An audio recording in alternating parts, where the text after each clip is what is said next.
A leaf trembles 60 meters above the forest floor. A weaver ant, Oecophilus maragdina, is already on the branch. Bigger, faster, built to bite and hold.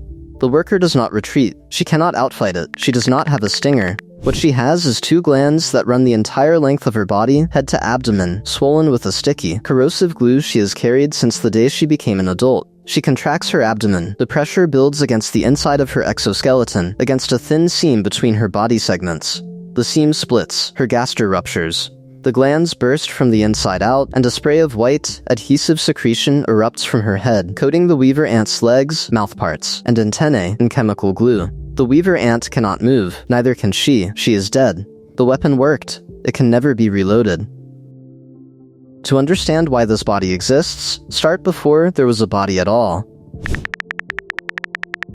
You begin as an egg laid deep inside a nest cavity in the canopy of a Southeast Asian rainforest. Borneo, Malaysia, Thailand. The tree is a dipterocarp, and the nest sits as high as 60 meters above the ground. Your colony is not small. It holds thousands of workers spread across multiple nests linked by trails, covering more than 2,500 square meters of canopy. You are one fertilized egg among many. You did not choose to be here. You did not choose what you will become. Your caste, queen, or worker is not a decision. It is shaped by what the colony feeds you and what the colony needs. In your genus, Colobopsis, the workers are sterile females. If you become one, you will never reproduce. You will never lay eggs. You will never be the future the colony is protecting. What you will become is a weapon, but not yet. Right now, you are a larva, soft, blind, fed by workers who carry fragments of dead insects, epiphytes scraped from bark, and yeast gathered from the surfaces of leaves. Your body is building itself around a blueprint you cannot see. Inside your head, 2 mandibular glands are growing. In most ant species, these glands are small. They produce alarm chemicals, maybe a little defensive fluid. In yours, they do not stop growing. They stretch backward through your thorax, through your abdomen, filling your body cavity. By the time you pupate and emerge as an adult worker, these glands will run your full body length, many times larger than those of any ordinary ant. You are not born a bomb, you are built into one. You emerge as an adult worker. Your exoskeleton hardens. Your legs carry you across bark and leaf surfaces 60 meters above the jungle floor. The air is humid. The light through the canopy is broken and green. Your compound eyes are functional, but what drives you is chemistry. Pheromone trails laid by the workers before you, alarm signals from the Dufour's gland, trail markers from the hindgut.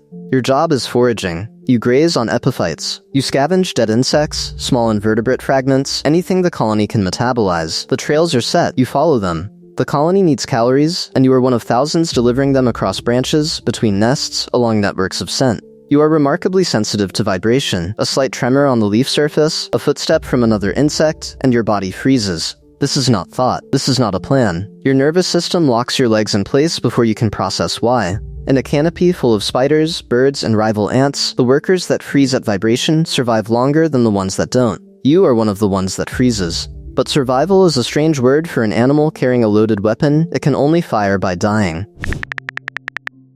The 2 mandibular glands inside you are full. They contain a cocktail your body assembled from what you ate and what your metabolism produced. Polyacetates, aliphatic hydrocarbons, alcohols, phenolic compounds, including traces of M-cresol and 2,4-dihydroxyacetophenone, terpenoids like citronellal, and at least one compound, a dioic acid, that has never been documented in any other insect. You do not know this. You cannot inventory your own chemistry. What you carry is an adhesive, corrosive, irritant glue. If it ever leaves your body, it will come out all at once, through every ruptured surface of your glands, coating everything within reach.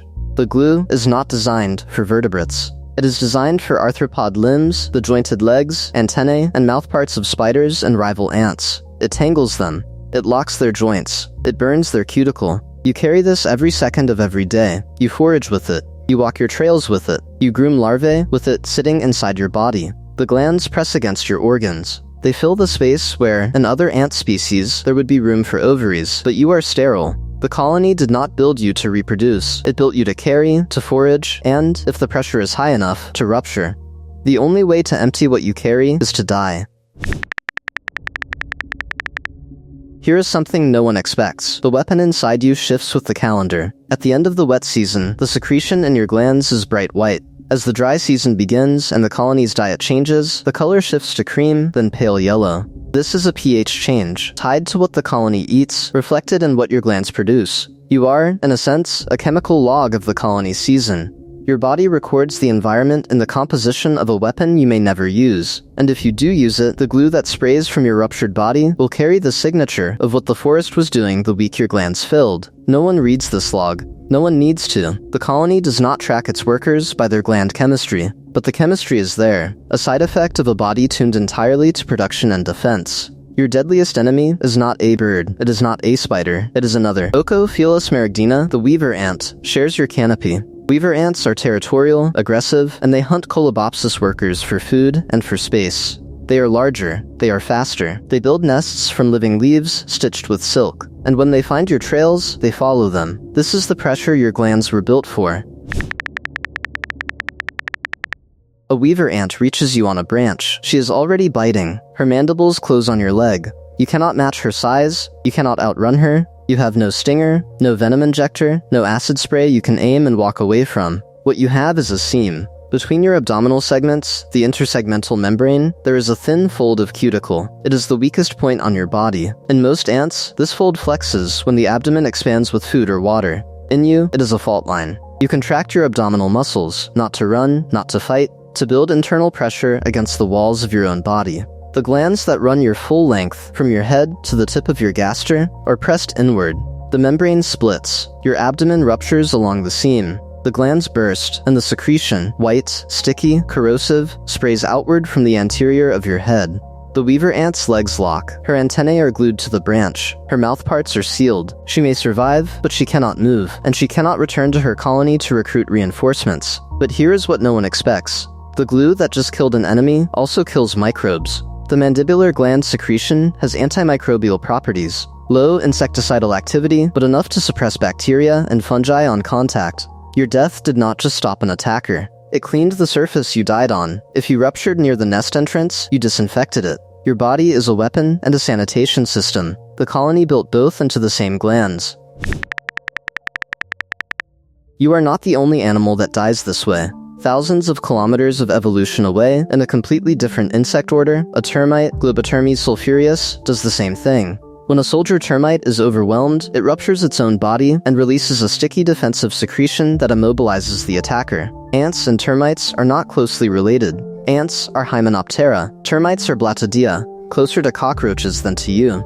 The fact that both lineages arrived at the same solution, suicidal self-rupture with adhesive chemical defense, is convergent evolution. The rainforest canopy, with its relentless pressure from predators and territorial rivals, selected for the same answer in two separate body plans. The living grenade was invented twice. This does not make your death more meaningful, it makes the pressure more legible.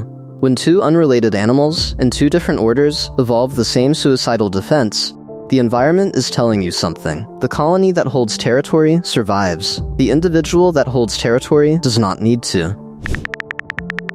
You are one worker. You exploded on one branch against one weaver ant on one afternoon. The trail behind you is still active. Other workers are already walking it, carrying fragments of dead insects back to the nest. The larvae in the nest chamber are being fed. The queen or queens are laying eggs. The glands inside the next generation of workers are already growing. The territory your death helped hold covers more than 2,500 square meters of canopy, multiple nests, thousands of workers, trails running across branches between dipterocarp trunks 60 meters above the ground.